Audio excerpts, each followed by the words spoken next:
Those of us who live in New Jersey know that our state is one of the most vital and diverse in the nation.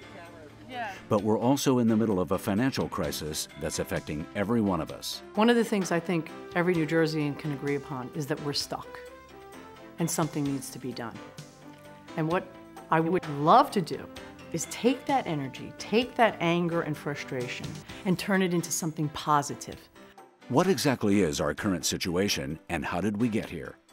It began in the 19th century with a phenomenon called home rule, when religious, ethnic, economic, and social differences caused towns to form separate governments. Well, home rule is where each municipality has its own set of elected officials and its own set of operational officials.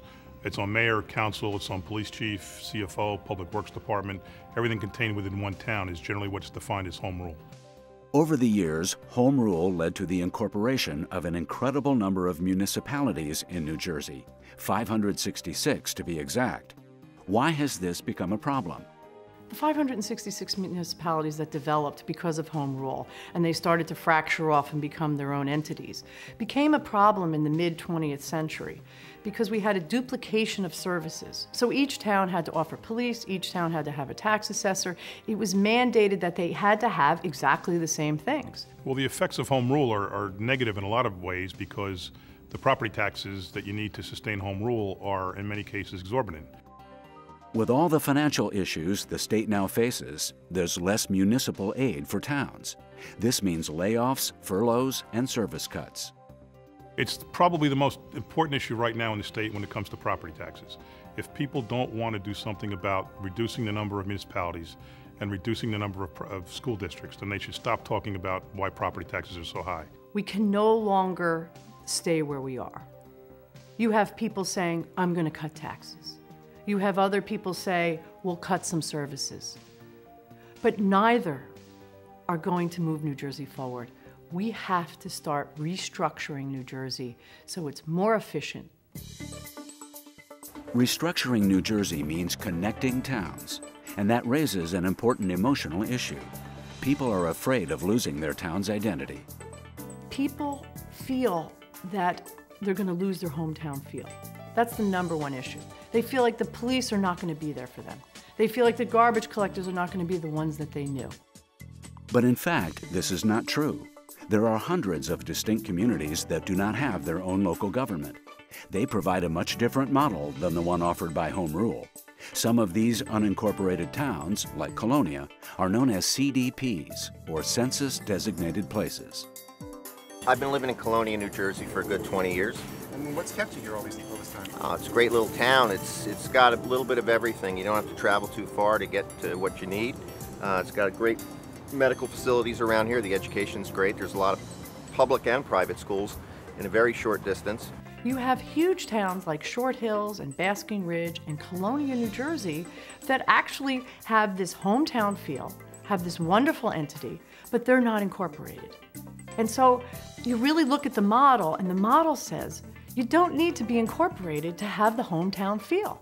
One township that serves as an inspiration for New Jersey is Woodbridge Township, made up of 10 towns, each with its own rich cultural identity. I think Woodbridge is the absolute model for having different towns with different identities function as one. We've got 10 different towns, each with its own section, its own first aid squad, its own post office, its own fire company, its own identity. You know, Port Reading is Port Reading, Colonia is Colonia, Fords is Fords, Island's Island. But they're all Woodbridge Township, and I'm the mayor of all of them, and there's one council and one of everything. But it works. I mean, we're 25 square miles, and everybody gets a cop when they need it, and everybody gets plowed when they need it. So people don't really care that Woodbridge is on the police car when it comes by in their neighborhood, do they? Not at all. And they know the police officers? Don't Right. they have relationships with Absolutely. the police We have officers? 200 police officers, and they get to the schools, and they get out to the events, and we have a bike patrol. And we have a community policing effort to do neighborhood watches and all those kind of things. When cops all come out and they know the cops, they have an identity, and people know who they are. They grow up in town. You got to be a resident to get hired. So they have a connection with the residents of the town. Even though we're so big, you still know who the cops are. The residents of Woodbridge Township know their town is special. Just talk to the Tidewatchers Club, a group of retirees who get together every day in Seawarren. This is an easy club to belong to. You just need a chair and a fly swatter. Woodbridge is a big township, but what makes it unique is it's based upon a number of small towns within it. If it didn't have those small towns, I don't think Woodbridge would be what it is. So coming from Avenel or coming from Fords, it doesn't really matter, does it? No, they're all part of Woodbridge Township. But it's all distinct communities, wouldn't you say? They're pretty distinct? Colonia is different than Ford's, Ford's different than Woodbridge, from Seawarren. Each town has their own Knights of Columbus. Their own Knights of Columbus, their own VFW, their own American Legion, and their own fire departments. The cops, you know, they ride around, they do a good job. We are very good cops. I mean, although it's a number of communities inside one township, it's one great community.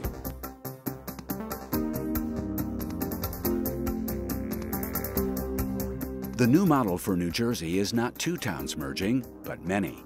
Woodbridge is what the future can look like. 10 towns working as one, providing huge economies of scale. What we're really trying to do is get 8 or 10 towns connected and incorporated so that they can be stronger, they can benefit from the economies of scale, and they will see a difference in their tax bill. There's no doubt, two towns studying a merger would probably have incremental savings, but each town that's added to that mix, the savings become greater. Iselin is another one of the unique towns in Woodbridge Township, with a strong Asian Indian identity. Lots of restaurants, they're very much famous. So people come from outer states to visit here to buy groceries and even to eat a lot of Indian foods. Oh, you want to see my eggplant? New Jersey can maintain its diversity and vitality and become financially stable by following the model of Woodbridge Township. We have to make a giant change in New Jersey. We have to take that next step to really impact people's tax dollars, to really make New Jersey work. I think it makes everybody stronger because you're more efficient. We can do things way more cost effectively, way more efficiently when you pool the resources of the revenue from 10 different towns with one functional operational government. It's why we're the 4th lowest tax rate in the county. This issue really needs to be reframed. It is not about consolidation. It is not about constricting. It's not really even about merging. It's about connecting. It's about your community having more of a voice in New Jersey. The first thing we did is change our logo when I came in office and put a map up of the 10 towns. And our logo went from something working together to now 10 towns, 1 community. That's the logo of Woodbridge. That can happen anywhere in the state. So let's start working together. Let's restructure New Jersey so that we can make this one of the best states. And that's going to take courage from every resident of New Jersey. Reach out to Courage to Connect NJ at couragetoconnectnj.org.